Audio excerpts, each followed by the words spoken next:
రాష్ట్ర పరిపాలనను మరింత సమర్థవంతంగా ఫలితాల ఆధారితంగా తీర్చిదిద్దడమే ప్రభుత్వ లక్ష్యమని ముఖ్యమంత్రి నారా చంద్రబాబు నాయుడు స్పష్టం చేశారు. ప్రతి నెల రూపొందించే మంత్లీ ఎకనామిక్ రిపోర్ట్ల ఆధారంగా పాలనను సమీక్షించుకోవాలని తెలిపారు. అమరావతిలో మంత్రులు, శాఖల కార్యదర్శులు, హెచ్ఓడీలతో నిర్వహించిన సమీక్ష సమావేశంలో సీఎం చంద్రబాబు నాయుడు పలు కీలక దిశానిర్దేశం చేశారు.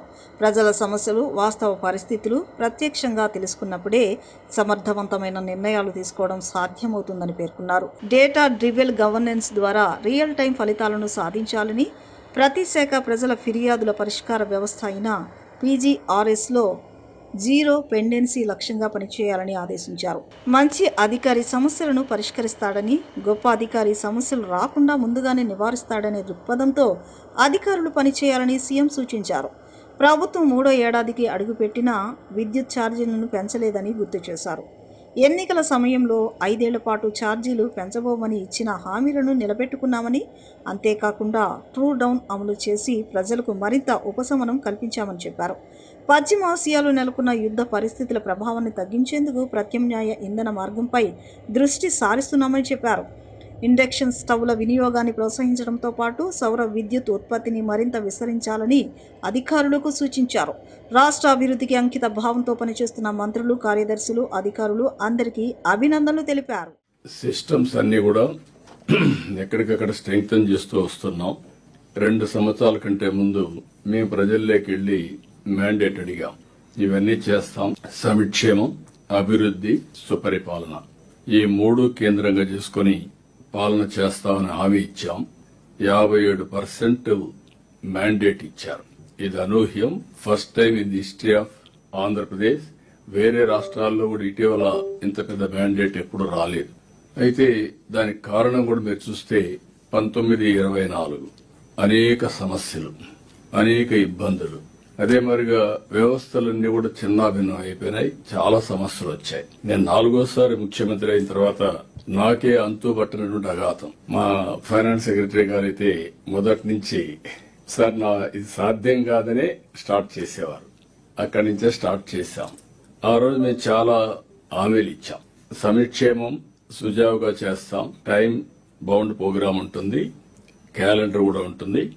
అదే సమయంలో అభివృద్ధి మళ్లీ ఘాట్లో పెడతామని చెప్పాం. ఎవరికి ఇబ్బంది లేని సుపరిపాలన అని చెప్పి హామీ ఇచ్చాం. మనం చేసే పని డిఫరెంట్ గా చేయగలిగి కొత్త టెక్నాలజీస్ ఉపయోగించి మనం ముందుకు పోగలిగితే చాలా మంచి ఫలితాలు వస్తాయి. ఇంకొక పక్కన మీరు ఒకసారి చూస్తే టెక్నాలజీ ఉంది, రిసోర్సెస్ ఉన్నాయి, నాలెడ్జ్ ఉంది. టెక్నాలజీ, నాలెడ్జ్ ని అప్లికేషన్ చేయడానికి నాయకత్వం కావాలి. దిస్ వేర్ అనునిత్యం ప్రతి ఒక్కరు ఒక ఫాలోయర్ గా కాకుండా ఒక లీడర్ గా మీరు తయారయ్యి సమర్థవంతంగా మీరు నాయకత్వాన్ని ఇవ్వగలిగితే పై వాళ్లతో అనుసంధానం కావడం, కింది వాళ్లతో కోఆర్డినేట్ చేసి మెంటరింగ్ చేసి వాళ్ళ దగ్గర పని చేయించడం చేయాల్సిన అవసరం ఉంది. అయితే పాలసీలు తేవడం చాలా ఈజీ. ఆ పాలసీల్ని అవుట్కమ్ గా కన్వర్ట్ చేయడం అనేది చాలా ప్రాసెస్ ఉంటుంది, డిఫికల్టీస్ ఉంటాయి. ఈ విషయం మీరు గుర్తుపెట్టుకోవాల్సిన అవసరం ఉంది. ఒకప్పుడు జీఎస్టీపీ మాట్లాడాం. ఈ రోజు నుంచి మంత్లీ ఎకనామిక్ రిపోర్ట్. ఈ మంత్లీ ఎకనామిక్ రిపోర్ట్ లో broad contours of all departments which are all contributing జీఎస్టీపీకి కాంట్రిబ్యూట్ చేసేటికి ఇందులో వచ్చే అవకాశం ఉంటుంది. ఈ రోజు మనం అన్ని డిపార్ట్మెంట్లు కేపీఐస్ ఎస్టాబ్లిష్ చేశాం, ఎస్ఓపి డిసైడ్ చేశాం. ఏ కేపీఐ ఎప్పుడు అప్డేట్ చేయాలి అనే విషయం కూడా మీకు క్లారిటీ ఇచ్చాం. మండల్ లెవెల్లో, డిస్ట్రిక్ట్ లెవెల్లో, ఏడాది department, then secretary, then government లో ఏ విధంగా చేయాలన్నీ కూడా ఇచ్చాం. దానికి సపోర్టింగ్ గా ఈరోజు మీరు చూస్తే మంత్లీ ఒకసారి head of the departments meeting, అంటే మొత్తం కలిసి మనం సమిష్టిగా ఆలోచించుకుంటే ఎక్కడన్నా కానీ ఈరోజు మీటింగ్లో మీకు ఒక ఐడియా వస్తుంది. మీరు ఇచ్చే ఐడియాస్ కూడా తీసుకుంటాను. మళ్లీ దీన్ని ఏ విధంగా ఇంప్రూవ్ చేయాలని ఇంప్రూవ్ చేస్తాం. ఇప్పుడు ప్రిన్సిపల్ సెక్రటరీ గారు ప్రజెంట్ చేస్తారు. కేశవ్ గారు చెప్పారు, ఫైనాన్స్ మినిస్టర్ గారు. నేను చాలా ఎఫర్ట్ పెట్టాను. ఒకప్పుడు నాకు జీఎస్టీపీ నేను నేర్చుకొని అధికార యంత్రాంగం దగ్గర అందరం కలిసి మళ్ళా ఎక్సర్సైజ్ స్టార్ట్ చేశాం. ఇటీవల కాలంలో మంత్లీ ఎకనామిక్ రిపోర్ట్ అనేది ఏ రాష్ట్రం చేయలేదు. ఇది మొట్టమొదటిసారిగా మన రాష్ట్రంలో ఒక ప్రయోగం చేశాం. దీనికి నెంబర్ ఆఫ్ మీటింగ్స్ పెట్టుకున్నాం. ఆ నెంబర్ ఆఫ్ మీటింగ్స్ పెట్టుకొని ఏ విధంగా ప్రిపేర్ చేయాలని ప్రిపేర్ చేశాం. రీజనబుల్ గా ఒక స్థాయికి వచ్చింది. దీన్ని చూసిన తర్వాత డిపార్ట్మెంట్స్ కొంతమందికి మీకు ఒక అవగాహన వస్తుంది. ఇక్కడి నుంచి మంత్లీ ఎకనామిక్ రిపోర్ట్ లో జిఎస్డిపినే కాకుండా రెవెన్యూ రిసీవ్స్ కూడా ఎట్లా వస్తున్నాయి అందులో కూడా ఇందులో క్లారిటీ ఉంది. అవన్నీ కూడా మేము ఎక్స్ప్లెయిన్ చేసినప్పుడు మీకు ఒక ఐడియా వస్తుంది. అది కూడా మీరు గుర్తుపెట్టుకోవాల్సిందిగా మిమ్మల్ని కోరుతున్నాను. విశాఖలో పర్యటించిన వైసీపీ అధినేత జగన్మోహన్ రెడ్డిపై ఆంధ్రప్రదేశ్ వ్యవసాయ శాఖ మంత్రి కింజరాపు అచ్చెన్నాయుడు ఫైర్ అయ్యారు. మత్స్యకారుల గురించి మాట్లాడే నైతిక హక్కు జగన్కు లేదని మండిపడ్డారు. 5 ఏళ్ల వైసీపీ పాలనలో ప్రకృతి వైపరీత్యాలు సంభవించి అనేక మంది మత్స్యకారులు చనిపోయారని, విపత్తుల కారణంగా మొత్తం 270 మంది మృతి చెందారని పేర్కొన్నారు. అయితే జగనే వారిని చంపేశారని అంత అవివేకంగా తాము మాట్లాడమన్నారు. నాడు మృతి చెందిన 270 మందిలో ఏ ఒక్క కుటుంబాన్ని ఇప్పటి వరకు ఎందుకు పరామర్శించలేదని జగన్ను మంత్రి అచ్చెన్న ప్రశ్నించారు. ఈరోజు గొడ్డల పార్టీ అధ్యక్షుడు విశాఖపట్నం ఉత్తరాంధ్ర పర్యటనకు వెళ్లారు. నేనైతే నీ మాజీ మంత్రి సీదిరి అప్పలరాజు కుమారుడు ఒక పేద గొర్రెల కాపరి దుబ్బ దానయ్యను మోటార్ సైకిల్తో గుద్ది సకాలంలో వైద్యం అందించలేకపోవటం వల్ల చనిపోయిన విషయం రాష్ట్రంలో ఈ మధ్య కాలంలో చర్చనీయాంశమైంది. ఒక బాధ్యత కలిగినటువంటి పార్టీ అధ్యక్షుడిగా నీ పార్టీ మాజీ మంత్రి కుటుంబ సభ్యుడు కుమారుడు వల్ల ప్రాణం పోయిందని తెలిసి పలకరింపుకెళ్తావని చెప్పి అనుకున్నాను. కానీ నీ జీవితం, నీ గొడ్డల పార్టీ జీవితం అబద్ధాల పునాదుల మీద పుట్టినటువంటి పరిస్థితి మనందరికీ కూడా తెలుసు. ప్రకృతి వైపరీత్యం వల్ల విశాఖపట్నంలో 7 మత్స్యకారులు గల్లంతయ్యారు. ఒక బాధ్యత కలిగినటువంటి ప్రభుత్వంగా ప్రకృతి వైపరీత్యాలు మన చేతిలో లేవు. ప్రకృతి వైపరీత్యాలు వచ్చేటప్పుడు వెంటనే స్పందించి ప్రజల ప్రాణాలను కాపాడుతున్నటువంటి చరిత్ర కలిగినటువంటి చంద్రబాబు నాయుడు గారు ఇమీడియట్ గా స్పందించారు. ప్రభుత్వం ఇమీడియట్ గా స్పందించింది. కానీ టెక్నికల్ ప్రాబ్లమ్స్ వల్ల వాళ్ళు ఏ ప్రాంతంలో బోటు మునిగిపోయిందో తెలియనటువంటి పరిస్థితిలో మనం కాపాడుకోలేనటువంటి విషయం కూడా ప్రతి ఒక్కరికి కూడా తెలుసు. ఈరోజు మత్స్యకారుల గురించి మాట్లాడే నైతిక హక్కు నీకు అసలు ఉందా అని చెప్పి నేను అడుగుతున్నాను. నేను ఎప్పుడూ మాట్లాడతాను, నీకు అసలు మాట్లాడే నైతిక హక్కు ఉండదు. ఎందుకంటే నువ్వేదో ఈరోజు కొత్తగా వచ్చి రాజకీయ పార్టీ పెట్టి నువ్వు మాట్లాడితే దానికి ఒక పర్థం ఉంటుంది. 2 సంవత్సరాల ముందు వరకు ఈ రాష్ట్రానికి ముఖ్యమంత్రిగా వెలగబెట్టినటువంటి వ్యక్తివి నువ్వు. 5 సంవత్సరాల్లో కూడా ప్రకృతి వైపరీత్యాలు వచ్చాయి. 5 సంవత్సరాలు కూడా ఈ రాష్ట్రంలో చాలా మంది మత్స్యకార సోదరులు సముద్రంలో వేటకెళ్లి చనిపోయారు. ఇదేదో కొత్తగా ఈ రోజే జరుగుతున్నటువంటి విషయాలు కాదు. మత్స్యకారులు జీవనోపాధికి సముద్రంలోకి వెళ్తుంటారు. అప్పుడప్పుడు అకాలంగా ప్రకృతి వైపరీత్యాలు వచ్చేటప్పుడు చాలా మంది చనిపోవడం జరుగుతుంది. R&B శాఖలో 17 ఏళ్లుగా పెండింగ్ లో ఉన్న కారుణ్య నియామకానికి ఎట్టకేలకు ప్రభుత్వం ఆమోదం తెలిపింది. సచివాలయంలో మంత్రి బీసీ జనార్దన్ రెడ్డి కాకినాడ R&B డివిజన్లో విధులు నిర్వహిస్తూ మరణించిన గ్యాంగ్ ముజ్దర్ కేవి అప్పారావు కుమారుడు కె లక్ష్మణ్ కుమార్కు నియామక పత్రాన్ని అందజేశారు. ప్రతిపక్షంలో ఇచ్చిన హామీ మేరకు ముఖ్యమంత్రి చంద్రబాబు నాయుడు నాయకత్వంలో కూటమి ప్రభుత్వం మానవతా దృక్పథంతో నిర్ణయం తీసుకుని బాధిత కుటుంబానికి న్యాయం చేసిందని మంత్రి తెలిపారు. ఈ సందర్భంగా తమ 17 ఏళ్ల నిరీక్షణకు ముగింపు లభించిందని బాధిత కుటుంబం సీఎం చంద్రబాబు, మంత్రి జనార్దన్ రెడ్డికి కృతజ్ఞతలు తెలిపారు. గుణదల ఈఎస్ఐ ప్రధాన ఆసుపత్రి లక్షలాది మంది కార్మికులు, ఉద్యోగులకు వైద్య సేవలు అందిస్తున్న కీలక సంస్థని ఎంపీ కేశినేని చిన్ని తెలిపారు. ఈ నెల 20 నుంచి ప్రారంభమయ్యే పార్లమెంటు సమావేశాల్లో ఈఎస్ఐ ఆసుపత్రి సమస్యలను కేంద్ర ప్రభుత్వం దృష్టికి తీసుకువెళ్లి నిధులు, సిబ్బంది, సూపర్ స్పెషాలిటీ సేవల కోసం కృషి చేస్తానని హామీ ఇచ్చారు. విజయవాడ ఈఎస్ఐ ఆసుపత్రిని రాష్ట్రంలోని అత్యుత్తమ వైద్య కేంద్రంగా తీర్చిదిద్దేందుకు తన పూర్తి సహకారం ఉంటుందని స్పష్టం చేశారు. గుణదల్లోని ఈఎస్ఐ ప్రధాన ఆసుపత్రిని ఎంపీ కేశినేని శివనాథ్ చిన్ని సందర్శించారు. ఆసుపత్రిలో వైద్య సేవలు, మౌలిక వసతులు, సిబ్బంది పరిస్థితిని పరిశీలించిన ఆయన వైద్యులు, నర్సులు ఎదుర్కొంటున్న సమస్యలను అడిగి తెలుసుకున్నారు. సిబ్బంది కొరత, పడకల పెంపు, ఆధునిక వైద్య పరికరాల అవసరాన్ని ఆసుపత్రి వర్గాలు ఎంపీ దృష్టికి తీసుకువచ్చారు. ఈ సందర్భంగా ఎంపీ మాట్లాడుతూ ప్రస్తుతం సుమారు 3 లక్షల మంది ఈఎస్ఐ కార్డు హోల్డర్లు ఈ ఆసుపత్రి సేవలను వినియోగిస్తున్నారని తెలిపారు. ఇటీవల ఈఎస్ఐ అర్హతకు వేతన పరిమితి పెరగడంతో భవిష్యత్తులో లబ్ధిదారుల సంఖ్య మరింత పెరిగే అవకాశం ఉందని, అందుకు అనుగుణంగా ఆసుపత్రిని విస్తరింపచేయాల్సిన అవసరం ఉందన్నారు. ప్రస్తుతం 155 పడకల ఆసుపత్రికి ఆమోదం లభించడం స్వాగతించదగ్గ విషయమేనని, అయితే భవిష్యత్ అవసరాలను దృష్టిలో ఉంచుకుని 300 పడకల సూపర్ స్పెషాలిటీ ఆసుపత్రిగా అభివృద్ధి చేయాలని అభిప్రాయపడ్డారు. ఖాళీ పోస్టులను భర్తీ చేసి మరిన్ని వైద్య సదుపాయాలు కల్పించాల్సిన అవసరం ఉందన్నారు. ఆసుపత్రి పరిశుభ్రత, నిర్వహణపై సంతృప్తి వ్యక్తం చేసిన ఎంపీ ఈ నెల 20 నుంచి ప్రారంభమయ్యే పార్లమెంటు సమావేశాల్లో ఈఎస్ఐ ఆసుపత్రి సమస్యలను కేంద్ర ప్రభుత్వం దృష్టికి తీసుకువెళ్లి నిధులు, సిబ్బంది, సూపర్ స్పెషాలిటీ సేవల కోసం కృషి చేస్తామని హామీ ఇచ్చారు. విజయవాడ ఈఎస్ఐ ఆసుపత్రిని రాష్ట్రంలోని అత్యుత్తమ వైద్య కేంద్రంగా తీర్చిదిద్దేందుకు తమ పూర్తి సహకారం ఉంటుందని స్పష్టం చేశారు. విజయవాడ ఈఎస్ఐ డిపార్ట్మెంట్ వారి హాస్పిటల్ అంటే సుమారు 1965లో ప్రారంభించిన సంస్థ. సుమారు 3 లక్షల కార్డు హోల్డర్లు ఇక్కడ వారి సేవలను వినియోగించుకుంటున్నారు. కొత్తగా మొన్నటి వరకు బేస్ శాలరీ 21,000 వరకే ఈఎస్ఐ కార్డు హోల్డర్ కింద ఎలిజిబిలిటీ ఉండేది. దాన్ని మన కేంద్ర ప్రభుత్వం 42,000 మందికి తీసుకువెళ్ళటం జరిగింది. దానిలో భాగంగా ఇవాళ ఉన్న కార్డు హోల్డర్ల కన్నా సుమారు 2 నుంచి 3 రెట్లు పెరిగే అవకాశాలు ఉన్నాయి. కాబట్టి ఇటువంటి ప్రతిష్టాత్మక సంస్థని ఒకసారి విజిట్ చేయాలని ఇక్కడ రావడం జరిగింది.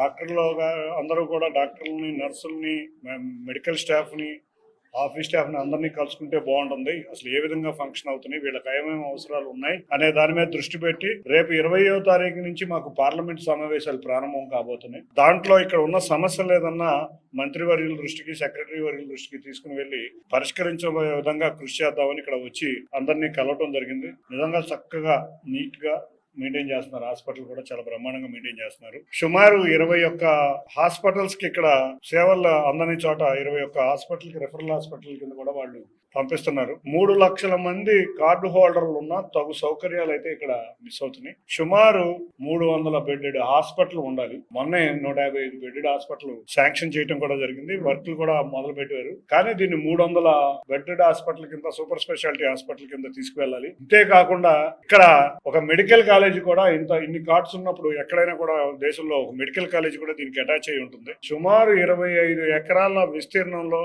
విజయవాడ నగరం నడిబొడ్డున మంచి ఇన్ఫ్రాస్ట్రక్చర్, మంచినీళ్ళు ప్రాబ్లం లేదు, రోడ్డు ప్రాబ్లం లేదు, అన్ని ఇన్ఫ్రాస్ట్రక్చర్ ప్రాబ్లం లేకుండా ఉన్న ఈ ప్రదేశంలో గనక ఒక మెడికల్ కాలేజీ, ఒక సూపర్ స్పెషాలిటీ వింగో అనే కాకుండా ఇక్కడ ఉన్న డిపార్ట్మెంట్లు కాకుండా అన్ని డిపార్ట్మెంట్లు 3 లక్షల కార్డు హోల్డర్లు ఉన్నారంటే అన్ని డిపార్ట్మెంట్లు రావాలి. కేంద్ర ప్రభుత్వం తీసుకున్న నిర్ణయం కనుక పాటిస్తే సుమారు 9 లక్షల మంది కార్డు హోల్డర్ల దాకా అయ్యే పరిస్థితి ఉంది. కాబట్టి వీటన్నిటిని గౌరవ కేంద్ర మంత్రి వర్యులకి, సెక్రటరీ వర్యులకి, అంతేకాకుండా గౌరవ ముఖ్యమంత్రి నారా చంద్రబాబు నాయుడు గారి దృష్టికి తీసుకుని వెళ్ళి ఇక్కడ ఉన్న విజయవాడ ప్రతిష్టాత్మకంగా నడుస్తున్న, ఇంత చక్కగా వాతావరణంలో నడుస్తున్న ఈ హాస్పిటల్కి మరిన్ని హంగులు వచ్చే విధంగా కృషి చేస్తామని వారికి తెలియజేయడం జరిగింది. తప్పకుండా ఆ విధిగా కేంద్ర ప్రభుత్వం దృష్టికి రేపు 20వ తారీఖు తీసుకువెళ్తాం. మనం కూడా ఎప్పటికప్పుడు అప్గ్రేడ్ అవ్వాలి. కాబట్టి అందరం కూడా ఈ హాస్పిటల్ వచ్చే విధంగా కృషి చేద్దామని అందరికీ తెలియజేసుకుంటాం. మీడియా సోదరులకు కూడా ఒకటే కోరుతున్నా, ఇక్కడ ఉన్న అవసరాలని ప్రభుత్వం దృష్టికి తీసుకెళ్లే విధంగా మీరు కూడా కృషి చేయాలని తెలియజేసుకుంటూ, చక్కటి హాస్పిటల్ బ్రహ్మాండంగా నిజంగా పేషెంట్లు అందరిని అడిగితే అందరూ కూడా చాలా బాగా జరుగుతుంది. ఏదో 1-2 కొంచెం ఎక్స్రే దగ్గర డిలే అవుతుంది అన్నారు, కానీ రేపు కొత్తగా కూడా ఒక 3 కోట్ల రూపాయలకి కొత్త మెడికల్ ఎక్విప్మెంట్ కూడా శాంక్షన్స్ వచ్చినాయి. అతి త్వరలో కూడా కొత్త మెడికల్ ఎక్విప్మెంట్ కూడా వచ్చి రోగులకి ఎటువంటి అసౌకర్యం లేకుండా ముందుకు తీసుకెళ్లే విధంగా కృషి చేస్తున్న ఆసుపత్రి సిబ్బందికి, ముఖ్యంగా రోగుల్ని చక్కటి చిరునవ్వుతో ట్రీట్ చేస్తున్న నర్సులు కావచ్చు, డాక్టర్స్ కావచ్చు, ఉన్న సూపరింటెండెంట్ గారికి కానీ, డైరెక్టర్స్ కానీ అందరికీ కూడా నిజంగా చూడటం చాలా ఆనందంగా ఉంది. తప్పకుండా ఇదే విధంగా ముందుకు తీసుకెళ్లాలని వాళ్ళని కోరుతూ ఇవన్నీ కూడా వచ్చే పార్లమెంట్ సమావేశాల్లో శాంక్షన్ అయ్యే విధంగా కృషి చేస్తామని తెలియజేసుకుంటూ అందరికీ ధన్యవాదాలు. Thank you. రాయలసీమ సాగునీటి ప్రాజెక్టుపై బహిరంగ చర్చకు తాము సిద్ధంగా ఉన్నామని మాజీ మంత్రి సోమిరెడ్డి చంద్రమోహన్ రెడ్డి అన్నారు. రాయలసీమ లిఫ్ట్ పేరుతో వైసీపీ ప్రజలను తప్పుదోవ పట్టించే ప్రయత్నం చేస్తోందని విమర్శించారు. 2019 నుంచి 2024 వరకు వైసీపీ ప్రభుత్వం సాగునీటి ప్రాజెక్టులను నిర్లక్ష్యం చేసిందని, కూటమి ప్రభుత్వం మాత్రం హంద్రీనివా, వెలుగొండతో పాటు పలు ప్రాజెక్టుల కోసం వేల కోట్ల రూపాయలు వెచ్చిస్తూ పనులను వేగవంతం చేస్తోందన్నారు. రాయలసీమ అభివృద్ధిపై మాట్లాడే ముందు వైసీపీ తమ పాలనలో ఏం చేసిందో ప్రజలకు చెప్పాలని సవాల్ విసిరారు. ప్రాంతాల మధ్య విద్వేషాలు రచ్చగొట్టకుండా రాయలసీమ ప్రాజెక్టుపై బహిరంగ చర్చకు రావాలని వైసీపీ నాయకులకు సవాల్ విసిరారు. నిన్న ఈ రాయలసీమ లిఫ్ట్ ఇరిగేషన్ మీద రాజకీయం ఎక్కువైపోయింది. వైసీపీ నెల్లూరులో మీటింగ్ పెట్టారు. వాళ్ళు సాక్షి పత్రికలో హెడ్డింగ్ ఏంటంటే రాయలసీమ లిఫ్ట్ గేమ్ చేంజర్. అంటే రాయలసీమ లిఫ్ట్ని అడ్డం పెట్టుకొని పొలిటికల్గా వాడుకొని రాయలసీమ లిఫ్ట్ గేమ్ చేంజర్ అంటే పొలిటికల్ చేంజర్, పొలిటికల్ సినారియో మారిపోద్ది. తెలుగుదేశాన్ని మనం బదనాం చేస్తే చేసిన పాపం YCP. Green tribunal stay YCP టైంలో 2021లో రాయలసీమ లిఫ్ట్ ఆగిపోయింది. కూటమి ప్రభుత్వం మీద మీరు కాన్ఫరెన్సులు పెట్టుకునే బదులు ఓ పని చేయండి, తాడేపల్లిలో ఆత్మ పరిశీలన సమావేశం పెట్టుకోండి, అక్కడ రౌండ్ టేబుల్ పెట్టుకోండి. మీ టైంలో ఏం చేశాం? రాయలసీమకి నీ 5 ఏళ్లలో 19 నుంచి 24 వరకు ఎన్ని వేల కోట్లు ఖర్చు పెట్టావు? 2,000 కోట్లు ఖర్చు పెట్టావు. మేము ఈ 24 నెలల్లో 12,484 కోట్లు ఖర్చు చేశాము. మరో 10,014 కోట్లు ఖర్చు చేయబోతున్నాం. అంటే అరౌండ్ 25,000 crores అప్రాక్సిమేట్గా 23,000 కోట్ల నుంచి 25,000 కోట్లు ఖర్చు చేయబోతున్నాం. ఆల్రెడీ 12,000 చిల్లర కోట్లు ఖర్చు చేసేసాం. ఇంకొక 10,000 కోట్లకి కేటాయింపులు చేశాం. ఇది మీరేంది రాయలసీమ గురించి మాట్లాడేది? ఒక తెలుగు గంగ, ఒక హంద్రి నీవా, ఒక గాలేరి నగరి. తెలుగుదేశం బ్రాండ్, ఎన్టీ రామారావు గారు బ్రాండ్. ఇప్పుడు అంతెందుకయ్యా, ఉరవకొండ వైకాపా ఇన్ఛార్జ్ విశ్వేశ్వరరెడ్డి ఏం మాట్లాడినాడు?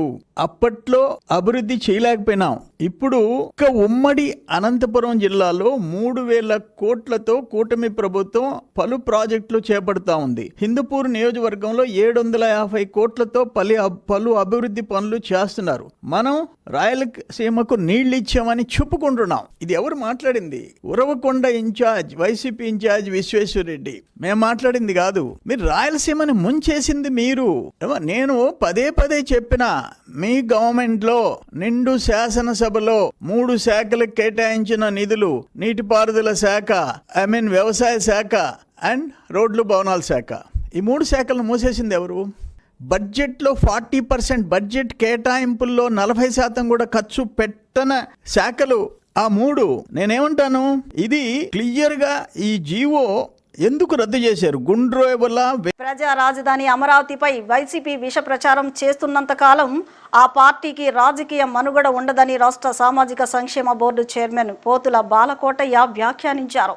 అమరావతి రైతులపై గతంలో తప్పుడు ప్రచారం చేసిన వైసీపీకి ఇప్పుడు వారి గురించి మాట్లాడే నైతిక హక్కు లేదన్నారు. రాజధాని పనులను వేగవంతం చేయడానికే ప్రభుత్వం భూసేకరణ నోటిఫికేషన్ జారీ చేసిందని, భూములు ఇవ్వాల్సిన రైతులు ప్రభుత్వానికి సహకరించాలని కోరారు. రాజధాని పనులను వేగవంతం చేయడానికి ప్రభుత్వం భూసేకరణ నోటిఫికేషన్ జారీ చేసిందని, భూములు ఇవ్వాల్సిన రైతులు ప్రభుత్వానికి సహకరించాలని కోరారు.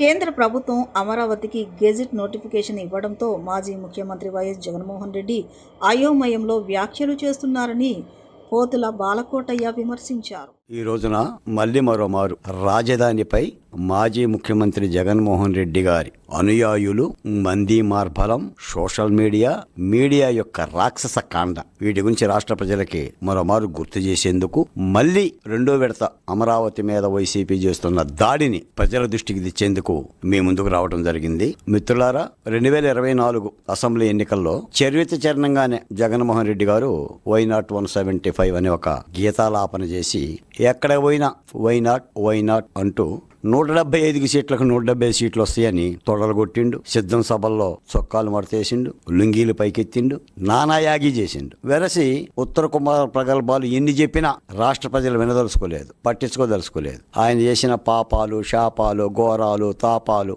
అన్ని కూడా పాపాల భైరవల్లా వెంటబడి, ముఖ్యంగా ఆంధ్రప్రదేశ్లో దళిత బహుజన కులాలు, పీడిత తాడిత కులాలు వెంటబడి తరిమి కొడితే 151 సీట్లు కాస్త 11కి చతికిలబడ్డాడు. అయినా సరే రాజధాని అమరావతి మీద కోపం చల్లారల, క్రోధం చల్లారల, ఆయన పగ కూడా చల్లారల. ఎంత దారుణం అంటే, మరోసారి గుర్తు చేయటం కోసం చెప్తున్నాను నేను, రాష్ట్ర ప్రజలకు అన్నీ తెలుసు. ఈ రోజున మాలాంటి వాళ్ళమో, ప్రభుత్వమో, లేదా సాక్షాత్తు ముఖ్యమంత్రి గారో, లేదా లోకేష్ గారో, పవన్ కళ్యాణ్ గారో నాటి కాలకేయుల గురించి వివరించి చెప్పనక్కర్లా. రాష్ట్రంలో ప్రజలు ఒక్కసారి స్ఫురణ తెచ్చుకుంటే అద్దముద్దును నిలబడ్డట్టుగా అన్ని గుర్తుకొస్తాయి. అంటే అమరావతి మీద ఆయన దేశీయ ధాష్టికం ఎలాంటిదంటే, ఎలా అయితే శరలు పెట్టాడో హిరణ్యకశిపుడు ప్రహ్లాదుని, అంటే విషసర్పాలతో గర్పించాడు, కాలకోట విషం దాగించాడు, సైనికుల కొరడాలతో కొట్టించాడు, మదపటేనుగులతో తొక్కించాడు, కొండ మీద నుంచి తోసేశాడు. ఇన్ని చెరలు పెట్టిన తర్వాత చివరికి ఉగ్ర నరసింహస్వామి ప్రత్యక్షమై హిరణ్యకశిపుడు అంతు చూస్తే హిరణ్యకశిపుడు తనువు సాలించాడు. అచ్చంగా అలాగనే కథ.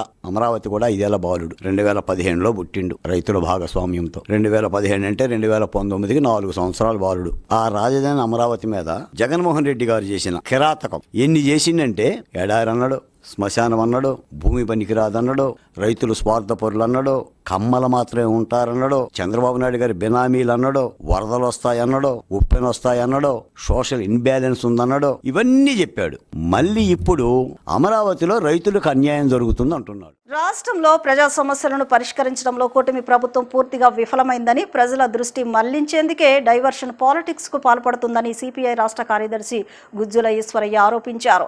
ప్రజాస్వామ్య శక్తులపై అక్రమ కేసులు నమోదు చేసి ఉపా చట్టాన్ని దుర్వినియోగం చేస్తున్నారని విమర్శించారు. రాష్ట్రంలో అప్రకటిత ఎమర్జెన్సీ వాతావరణం నెలకొందని, భావ ప్రకటన స్వేచ్ఛ, ప్రజాస్వామ్య హక్కులపై నిరంకుశ దాడులు జరుగుతున్నాయన్నారు. ఉపా చట్టానికి వ్యతిరేకంగా విశాఖపట్నం, రాజమండ్రి, గుంటూరు, తిరుపతి, అనంతపురంలో విస్తృత కార్యక్రమాలు నిర్వహిస్తున్నామని తెలిపారు. అలాగే ఆగస్టు 6 నుంచి 15 వరకు మార్పు కోసం పేరుతో రాష్ట్ర వ్యాప్తంగా పాదయాత్రలు, ప్రచార కార్యక్రమాలు చేపడతామని, ఆగస్టు 17 నుంచి 27 వరకు ప్రజా సంఘాల నిరసనలు, సెప్టెంబర్ 1న ఢిల్లీలో జరిగే మహాసభలకు ఏపీ నుంచి 3,000 మందిని సమీకరిస్తామని వెల్లడించారు. సెప్టెంబర్ చివరి వారంలో కడపలో సిపిఐ రాష్ట్ర ప్లీనరీ సమావేశాలు నిర్వహించి భవిష్యత్ కార్యాచరణను ఖరారు చేస్తామని ఈశ్వరయ్య ప్రకటించారు. ముఖ్యమంత్రి గారికి, కూటమి ప్రభుత్వానికి ఏమాత్రం కూడా ఈ పాలన పైన పట్టు లేదనేటువంటి అంశం స్పష్టంగా అర్థమవుతా ఉంది. ఇంకొక వైపున ప్రజాస్వామిక హక్కులను అణిచివేస్తూ పోలీస్ స్టేషన్లోనే వారిని హతమార్చేటువంటి పద్ధతుల్లో తయారైపోయింది. రక్షణ కోరి పోలీస్ స్టేషన్లకు వస్తే రక్షక భటులే భక్షకులుగా మారి రోజు వారికి వారే ఆత్మహత్యలు చేసుకునేటట్లు, వచ్చిన వారిని లాకప్ డెత్తులు చేయడం, లేదా మాకు న్యాయం జరగలేదని చెప్పి వచ్చినట్టు వారిని వేధించడం లాంటి ఘటనలు రాష్ట్రంలో కోకొల్లలుగా రోజువారీ వెల్లడవుతున్నాయి. దానికి ప్రధానమైనటువంటి కారణం మన చిట్టలంక పోలీస్ స్టేషన్ కు సంబంధించినటువంటి సాయికృష్ణ గాని, అదే విధంగా ఆత్మహత్య చేసుకున్నటువంటి క్రాంతి కుమార్ గాని, అదే విధంగా కర్నూలు జిల్లా గంగమ్మకు సంబంధించినటువంటి ఈ విషయం గాని, ఈ 3 అంశాలు రాష్ట్రంలో ఒక రాజకీయ దుమారాన్ని ఉంటే, ఈ నేపథ్యంలో దళిత క్రిస్టియన్ల సభలోకి పోయి మాట్లాడినటువంటి రావణ్ పైన కేసులు పెట్టడం, అక్కడ ఆయన అభ్యంతరకరంగా మాట్లాడితే కేసులు పెట్టాల్సి వస్తే పెట్టుకోవచ్చు, ఎవరికి అభ్యంతరం లేదు. బట్ కానీ ఆ పేరుతో 4 పోలీస్ స్టేషన్లో బెయిల్ ఇస్తే, ఆ 4 పోలీస్ స్టేషన్లు ఇచ్చినటువంటి కోర్టు బెయిల్ ఇస్తే ఆ బెయిల్ కాదని చెప్పేసి మళ్ళీ ఊపా కేసు అనేటువంటిది పెట్టడాన్ని భారత కమ్యూనిస్ట్ పార్టీ సిపిఐగా మేము తీవ్రంగా వ్యతిరేకిస్తా ఉన్నాం, నిరసిస్తా ఉన్నాం. ఇది రాష్ట్ర ప్రభుత్వం సరైనటువంటి చర్య కాదని చెప్పి రాష్ట్ర ప్రభుత్వానికి ఇదివరకే సూచన కూడా చేయడం జరిగింది. ఊపా కేసు అంటే ప్రజాస్వామిక హక్కులను అణిచివేసేటువంటి చర్య.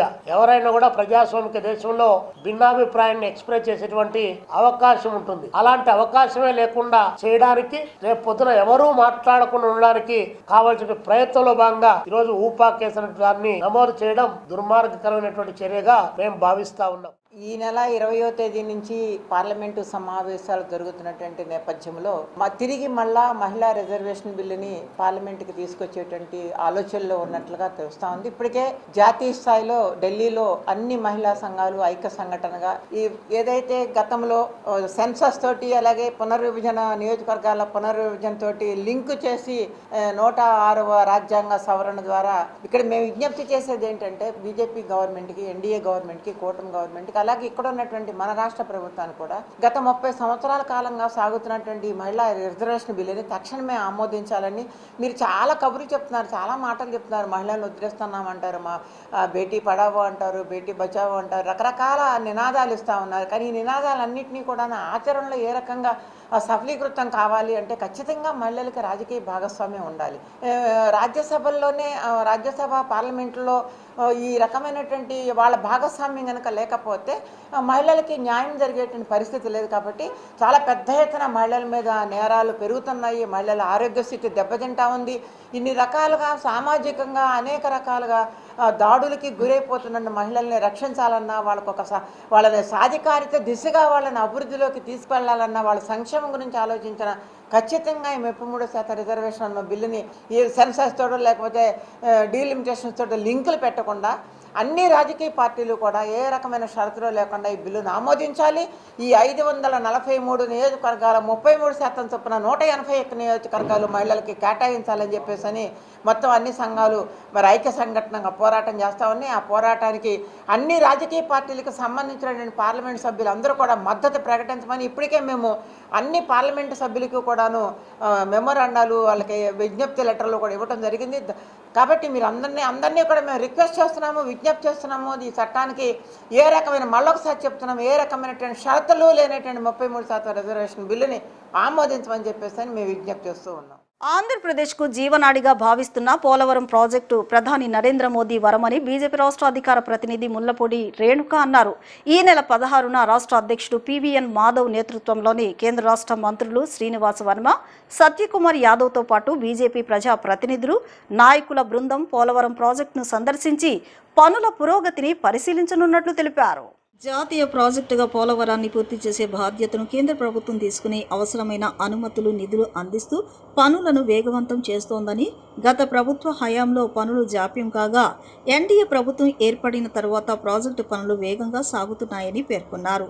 వచ్చే ఏడాదిలో మిగిలిన టెన్నెళ్లు, కాలువల పనులు పూర్తి చేసి పోలవరం ప్రాజెక్టును జాతికి అంకితం చేయడమే లక్ష్యమని ముళ్లపూడి రేణుక వెల్లడించారు. ఈరోజు పోలవరం ప్రాజెక్ట్, పోలవరం మోడీ వరం, మోడీ తోడు ఆంధ్ర జోరు, ఆంధ్రులకు అమృత కలశం లాంటిది పోలవరం. మనందరికీ తెలుసు, ఇది వరల్డ్ లోనే లాంగెస్ట్ స్పిల్వే, 1.18 కిలోమీటర్స్ స్పిల్వే ఉన్నటువంటి ప్రాజెక్ట్. దానికి 48 రేడియల్ గేట్. మనకు ఫ్లడ్ వాటర్ వచ్చినప్పుడు 50 lakh క్యూసెక్స్ వాటర్ ని డిశ్చార్జ్ చేసేటువంటి కెపాసిటీ. అంటే ఒకప్పుడు చైనాలో 3 gorges డ్యామ్ గురించి చెప్పుకునేవారు, మాక్సిమం దానికి వాటర్ డిశ్చార్జ్ కెపాసిటీ ఉంది అని. కానీ ఈ రోజు పోలవరం ప్రాజెక్ట్ దానికన్నా పెద్దది, ఒక వరల్డ్ రికార్డు ఉన్నటువంటిది. Deepest diaphragm wall, 92 meters diaphragm wall ఉన్నటువంటిది. అలాగే 80 TMCల వాటరు ఇటు కృష్ణా బేసిన్ కి ఇచ్చేటువంటి అవకాశం ఉన్నటువంటిది. దాదాపు అదనంగా 7.2 lakh acres కి ఆయకట్టు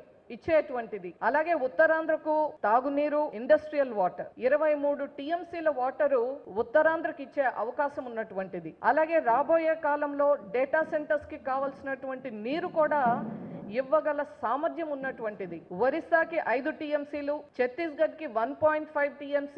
ఈ విధంగా ఒక మల్టీపర్పస్ ఇరిగేషన్ ప్రాజెక్ట్ ఈ రోజు ఆంధ్రప్రదేశ్ లో ప్రారంభోత్సవానికి అతి దగ్గరలో ఉంది అని చెప్పడానికి భారతీయ జనతా పార్టీ తరఫున గర్విస్తున్నాం. ఎందుకంటే ఇది మన రాష్ట్ర విభజన సమయంలో మనకు పునర్విభజన చట్టంలో సెక్షన్ 90 కింద పోలవరం ని జాతీయ ప్రాజెక్ట్ గా ప్రకటించటం, ఆ యొక్క జాతీయ ప్రాజెక్ట్ ని పూర్తి చేసేటువంటి రెస్పాన్సిబిలిటీ గాని, దానికి కావలసినటువంటి 7 ముప్పు మండలాల్ని తెలంగాణ నుంచి ఆంధ్రప్రదేశ్ కి కలపటం, దానికి కావలసినటువంటి అన్ని పర్యావరణ అనుమతులు ఇవ్వటం, అలాగే ఇంటర్ స్టేట్ డిస్ప్యూట్స్ ఏవైతే ఉన్నాయో వాటన్నిటిని కూడా క్లియర్ చేయటం, దానికి కావలసినటువంటి నిధులని సమకూర్చటం, అలాగే దానికి కావలసినటువంటి సాంకేతికత నిపుణులు కానీ, ఒక పర్యవేక్షణకు కావలసినటువంటి పోలవరం ప్రాజెక్ట్ అథారిటీని ఏర్పాటు చేసి దాని ద్వారా మనకి ప్రాజెక్ట్ మానిటరింగ్ కానీ, ఇంజనీరింగ్ డిజైన్స్ ఎప్పటికప్పుడు కావలసినటువంటి అడ్వైజ్ ఇవ్వటం కానీ,